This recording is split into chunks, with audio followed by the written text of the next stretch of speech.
Quand on est élevé pour être une bonne fille chrétienne, on ne se contente pas d'aller à l'église, on sort avec l'église.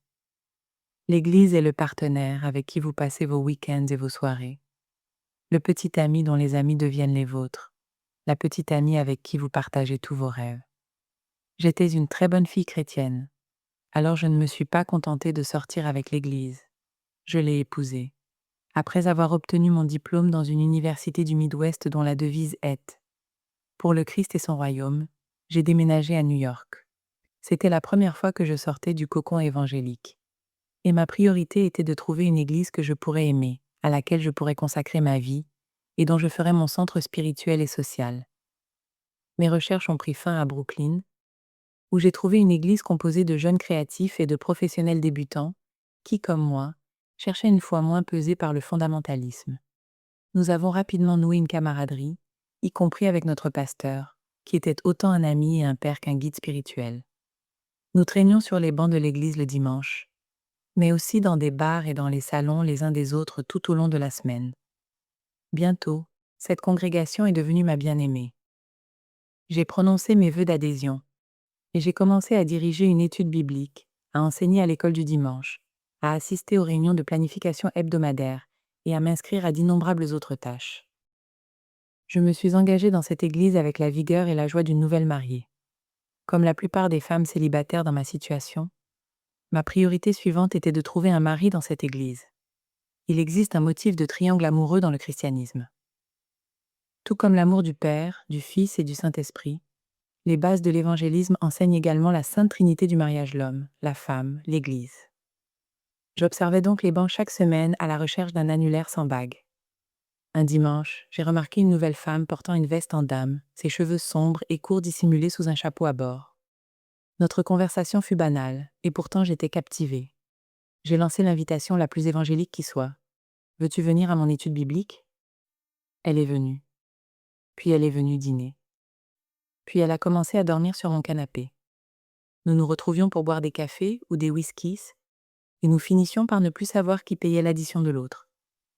Je l'ai convaincue que faire du vélo à New York n'était pas trop dangereux, alors elle a acheté une bicyclette sur Craigslist. Lorsqu'elle a eu un accident. 2 fois, nous sommes rentrés dans mon appartement, où j'ai nettoyé les gravillons incrustés dans sa peau et bandé sa cheville. Ensuite, nous sommes allés sans le savoir à une exposition de musée présentant de l'art gay et lesbien, et j'ai été forcée de réfléchir à notre relation.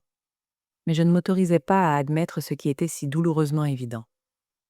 Au cours des mois suivants, cependant, alors que Jess commençait à entasser des chaussures supplémentaires dans mon placard et à rapporter des courses pour diversifier mon régime de burritos surgelés, je ne pouvais plus nier que je tombais amoureuse. Et avec cette prise de conscience, je suis tombée de mon petit nuage pour regarder droit dans les flammes de l'enfer. J'ai fini par faire mon coming out à moi-même, puis j'ai fait machine arrière aussi vite. L'enjeu était mon âme et mon identité, toute ma vision du monde et ma cosmologie spirituelle, mes relations avec mes amis, ma famille, Dieu. Cette sainte trinité du mari, de la femme et de l'Église me hantait alors même qu'elle m'échappait. C'était une crise aux proportions éternelles. Je suis tombée profondément dans un enfer de honte et de panique. Ma peur de l'enfer m'empêchait d'imaginer un avenir avec Jess. Je me suis repentie de ce que les chrétiens appellent ma lutte contre l'attirance pour le même sexe. Mais je trouvais toujours en elle un plaisir incomparable. J'ai lu d'innombrables livres sur l'homosexualité, et pourtant la clarté m'échappait. Cherchant désespérément du réconfort, je me suis convaincue que Jess et moi n'étions que des amis. Cela a fonctionné jusqu'au soir où nous sommes allés au ballet, où je l'ai embrassée et où elle m'a dit qu'elle m'aimait. Pour la première fois, je me suis sentie entière, aimée, connue. Être allongée à ses côtés guérissait mon moi passé et présent. Cela confirmait aussi mes pires craintes. Je me suis réveillée terrifiée. Je devais mettre Jess à la porte et rompre avec elle immédiatement. Mais d'abord, nous devions aller à un brunch. C'était le genre de brunch qu'on ne pouvait pas manquer une fête de départ pour un bon ami. Nous avons à peine supporté la longueur des mimosas et des œufs bénédicts, tout en contemplant nos vies catastrophiquement changées façon Adam et Ève, après le fruit, rongés par la culpabilité. Enfin, l'addition fut réglée, et nous sommes partis affronter notre réalité. Alors que nous marchions, Jess a remarqué un sans-abri désemparé qui se tenait au milieu de la circulation. N'étant pas du genre à ignorer une personne dans le besoin, elle l'a appelé sur le trottoir, où il a commencé à raconter son histoire et les blessures que la vie lui avait infligées. Jess écoutait patiemment. Je restais à l'écart, mal à l'aise, pendant qu'elle lui proposait de lui payer à déjeuner. Lorsqu'ils sont sortis d'une épicerie voisine, l'homme avait un sac de nourriture, un café chaud et quelque chose qui ressemblait à un sourire sur le visage. « C'est combien ?» a demandé l'homme. « Oh, rien. C'est un cadeau. »« C'est combien ?» a insisté l'homme. « D'accord. Eh bien, » a hésité Jess.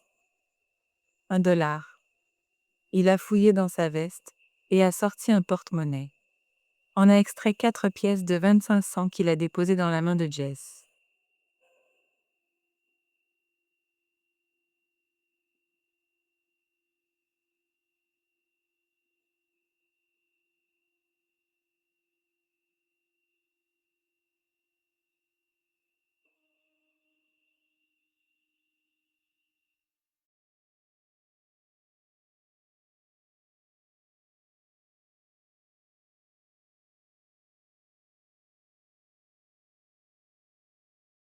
Pendant la majeure partie de ma vie, on m'avait donné une multitude de définitions concernant l'amour et les relations qui étaient faciles à vérifier avec les Écritures, tout comme une terre plate était autrefois confirmée par l'observation de l'horizon.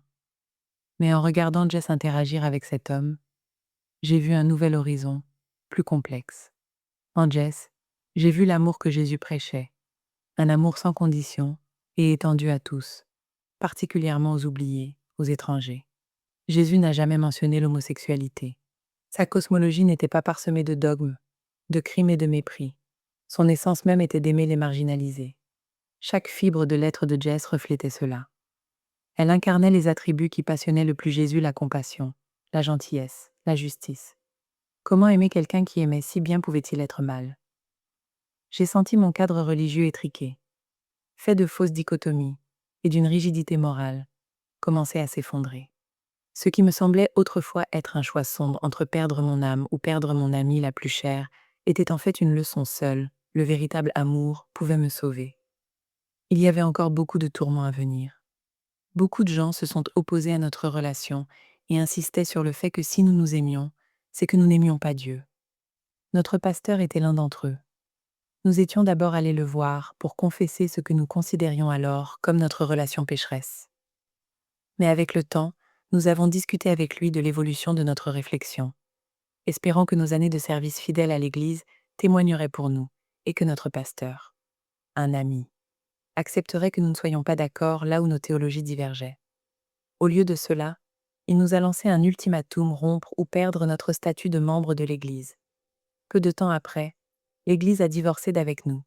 En repensant à ce triangle amoureux complexe entre Jess, notre Église et moi, je n'arrêtais pas de me demander ce que l'amour du Christ exigeait, et le refrain que j'entendais sans cesse était « Tu aimeras ton prochain comme toi-même ». Jess ne m'a pas seulement fait découvrir le véritable amour romantique, mais aussi le véritable amour agapé, me montrant que le précepte le plus fondamental est la Trinité consistant à aimer Dieu et son prochain comme soi-même. Nous avons fini par trouver une nouvelle Église qui défend cette conviction et accueille tout le monde. J'ai aujourd'hui la joie d'y servir en tant qu'ancienne. 2 ans après notre premier baiser, Jess et moi nous sommes faufilés sur une plage déserte de Rhode Island. Seules quelques étoiles et une lune voilée éclairaient nos courses et nos sauts alors que nous laissions la liberté éradiquer notre honte. À mesure que nos yeux s'habituaient à l'obscurité, nous avons aperçu une tour de sauveteur et y avons grimpé. L'océan à nos pieds et l'horizon à hauteur d'yeux, nous nous sommes assises côte à côte dans l'air de la nuit. Écrivons quelque chose, a suggéré Jess, en sortant le journal que nous partagions. Non, profitons-en simplement, ai-je insisté. Le moment semblait parfait tel quel. Eh bien, je vais écrire quelque chose, et nous pourrons le lire plus tard. Jess a griffonné quelques mots, puis m'a tendu le carnet ouvert, en l'éclairant avec la lampe de son téléphone. Cette lumière était une intrusion brutale dans notre obscurité privée, je lui ai donc demandé de l'éteindre. Au lieu de cela, elle m'a mis le journal entre les mains. Quand j'ai baissé les yeux, j'ai vu un trou découpé au milieu de toutes les pages. À l'intérieur reposait une bague. Ma tête a tourné. J'ai attendu qu'elle me pose ces 4 mots fatidiques, mais elle est restée silencieuse. Le moment n'avait pas besoin de paroles. J'ai pris le stylo et j'ai écrit oui, sur la page.